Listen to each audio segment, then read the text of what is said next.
Assalamualaikum warahmatullahi wabarakatuh. Perkenalkan kami dari kelompok 5 yang beranggotakan saya sendiri, Ayu Diah Safitri dengan NIM 2019 11570. Yang kedua ada Aprilia Novianti dengan NIM 2019 11429. Yang ketiga ada Wadifatus Sholihah dengan NIM 2019 11471. Yang keempat ada Fahri Aji dengan NIM 2019 11545. Yang kelima ada Dwi Handi Arif dengan NIM 2019 11582. Di sini kami akan mempresentasikan tentang strategi personal selling dan public relation. Selanjutnya akan dibahas oleh teman saya. Terima kasih. Saya Wadifatus Sholihah NIM 2019 11471 akan menjelaskan tentang pengertian strategi personal selling dan langkah strategi personal selling. Yang pertama yaitu pengertian strategi personal selling. Strategi dapat diartikan sebagai pendekatan yang berhubungan dengan pelaksanaan gagasan, perencanaan, dan sebuah aktivitas dalam kurun waktu tertentu. Sedangkan personal selling, personal yaitu artinya pribadi atau perseorangan, sedangkan selling adalah menjual. Maka personal selling dapat diartikan sebagai penjualan dengan teknik marketing praktis dengan orang yang menjual barang tersebut atau jasa tersebut dinamakan sebagai salesman.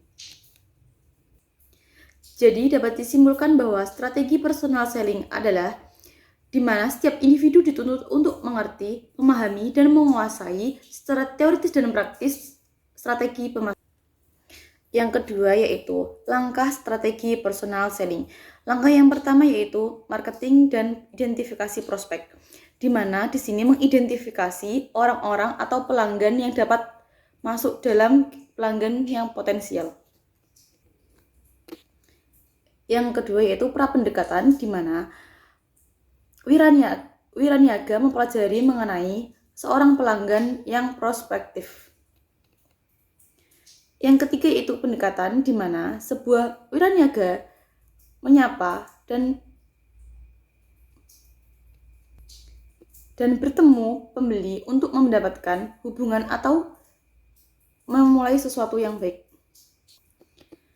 Yang keempat yaitu presentasi dan demonstrasi, di mana wiraniaga menjelaskan tentang riwayat produk. Yang kelima yaitu mengatasi keberatan, di mana wiraniaga mengklarifikasi, mengidentifikasi keberatan atau mengatasi keberatan pelanggan untuk membeli. Yang keenam yaitu menutup penjualan, di mana wiraniaga menanyakan apa yang hendak dibeli oleh pembeli. Dan yang terakhir yaitu pelayanan purna penjualan, di mana setelah penjualan wiraniaga mempertanyakan kepada pembeli apakah pelanggan puas dengan produk atau jasa yang telah kita berikan. Assalamualaikum warahmatullahi wabarakatuh. Saya Fahri Aji Wibowo, NIM 2019 11545. Saya akan melanjutkan presentasi dari rekan saya. Sifat personal selling ada 3, yaitu personal confrontation, cultivation, dan respond. Personal confrontation atau konfrontasi personal. Personal selling mencakup hubungan yang hidup, langsung, dan interaktif antara dua orang atau lebih. Cultivation atau pengembangan. Personal selling memungkinkan timbulnya berbagai jenis hubungan, mulai dari hubungan penjualan sampai dengan hubungan persahabatan. Dan yang ketiga, response atau tanggapan. Personal selling membuat pembeli merasa berkewajiban untuk mendengar, memperhatikan, dan menganggap wiraniaga. Bentuk personal selling. Menurut Jasmine Saladin dan Yevis Merti Usman, terdapat 3 bentuk dari personal selling, yaitu yang pertama retail selling. Tenaga penjual melakukan penjualan dengan jalan melayani konsumen yang datang ke toko atau perusahaan. Yang kedua, field selling. Tenaga penjual yang melakukan penjualan di luar perusahaan. Yang ketiga, executive selling. Pimpinan perusahaan yang bertindak sebagai tenaga penjual yang melakukan penjualan. Assalamualaikum warahmatullahi wabarakatuh. Saya Aprilia Novianti dengan NIM 2019 11429 akan melanjutkan presentasi yaitu kriteria personal selling. Seorang sales person yang banyak bergerak di bagian marketing tentunya sangat berkaitan dengan strategi personal selling. Oleh sebab itu, dalam kegiatannya ada hal yang perlu diwajibkan atau dijadikan kriteria dalam menjalankan penjualan secara face to face atau tatap muka, yaitu sebagai berikut. 1. Salesmanship, yang kedua negotiasi, yang ketiga relationship marketing. Aspek personal selling: 1.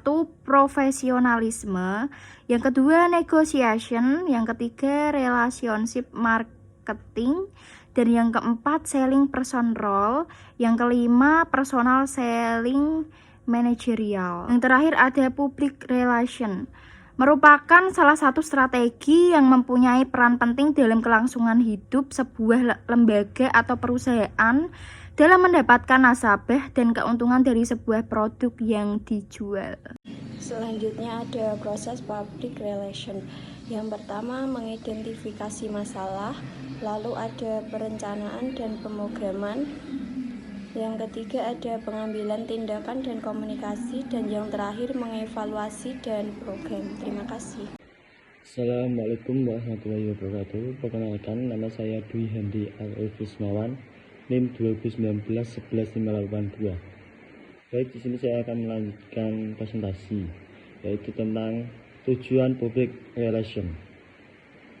Tujuan public relation yaitu untuk mengubah citra umum dengan adanya kegiatan baru suatu perusahaan, mempererat hubungan dengan orang-orang di luar perusahaan demi terciptanya opini publik yang baik, untuk mendukung keterlibatan suatu lembaga sebagai sponsor. Selanjutnya, fungsi public relation.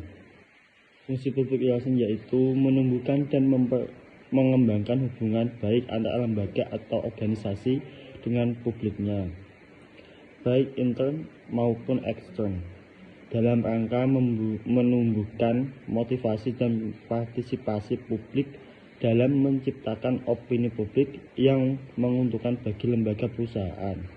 Selanjutnya yaitu tugas public relation: menyelenggarakan dan bertanggung jawab atas penyimpanan informasi, memonitor pendapat umum tentang kebijakan sekolah, melakukan analisis publik terhadap kebijakan perusahaan lembaga. Sekian, terima kasih. Wassalamualaikum warahmatullahi wabarakatuh.